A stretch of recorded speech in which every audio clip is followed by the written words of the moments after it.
Natikman nyo na ba ang kakaiba na Kanto Fried Chicken na minarinate sa dahon ng malunggay? At ang kwento ng may-ari, dati daw siyang may bisyo at nagbago at nagtayo ng sariling negosyo. Ako si Ivan, dating may bisyo, ngayon may negosyo. Out owner ng organic chicken.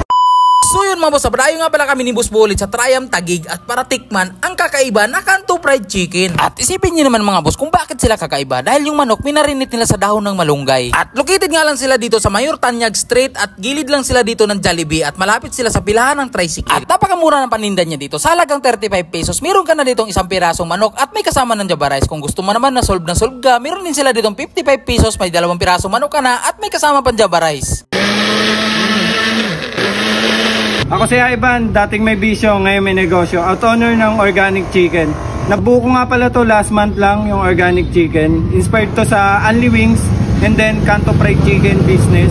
Talagang 20 pesos, matitikman nyo na yung mga flavored chicken na paborito nyo sa mga Only Wings na dinala natin dito sa Kanto Fried Chicken. At kayang-kaya nga pala to ng mga estudyante at empleyado dahil sa halagang 55 pesos at 35 pesos, matitikman nyo na yung organic chicken na may Java rice at flavored chicken. Kaya ano pa hinihintay nyo? Dayuhin nyo na to dahil hindi ito yung ordinaryong Kanto Fried Chicken lang. At ito nga pala ang mga menu nila dito. I-stop nyo lang ang video ko para makapili kayo dito sa mga gusto nyo. At ito nga pala ang iba't ibang flavor ng mga manok nila dito. Meron sila ditong teriyaki, honey butter, soy garlic, at meron din sila ditong buffalo at Java rice. O ano pang hinihintay nyo? Dayuhin nyo na to at kakaiba na Kanto Fried Chicken na minarinate sa daon ng malunggay. At ito nga pala ang in-order namin dito. Sa halagang 55 pesos, 2 pirasong manok na yan. O diba, napakasulid na nun. So tara, teki mana. So yun mga boss, dinayo nga pala namin tong organic chicken. Sa halagang 55 pesos, mayroon ka ng 2 manok. Grabe, tingnan nyo naman mga boss. O, may kasama na tong Java rice. Ayun o. O diba, grabe yung serving nila dito. Kung ano pang hinihintay nyo, dayuhin nyo na rin to mga boss. Tikman na natin to. Unahin ko palang tikman dito ang teriyaki chicken. Yun o.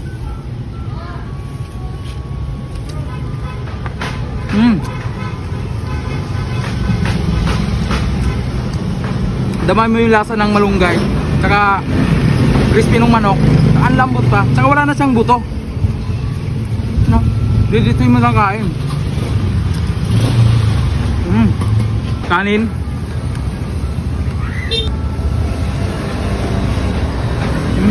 Ang sunod ko naman titikman dito mga boss, itong soy garlic nila dito mga boss.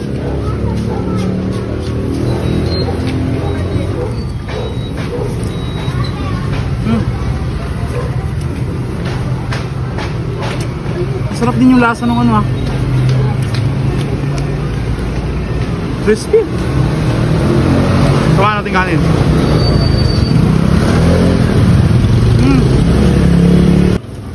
Panalo to. Ano naman yung serving 55 pesos lang yan mga pare ko. Ito tikman natin to. Honey butter mga pare ko. Yung mo 55 pesos 2 chicken na, diba? Tikman na natin. Mukhang wala pa tong buto, wala kang buto. Grabe. Oh, ano pang hinihintay mo? Yung nanonood dyan, dayuhin mo na to para matikman mo din tong kakaiba nila ditong organic fried chicken. Ano pang hinihintay dyan mga pare ko? Yung mga taga-Taguig dyan, dayuhin nyo na to mga pare ko. Sinasabi ko sa inyo, kakaiba yung lasa na ito mga pare ko. Biruin nyo, diba? Sa malunggay siya minamarinate, diba? Pag natikman nyo mga pare ko, sinasabi ko sa inyo, napakasarap. Kung ako sa inyo mga boss, dayuhin nyo na to at para matikman nyo ang kakaiba na Kanto Fried Chicken. So paano bin mga boss, hanggang dito na lang video ko at maraming salamat sa iyong panonood.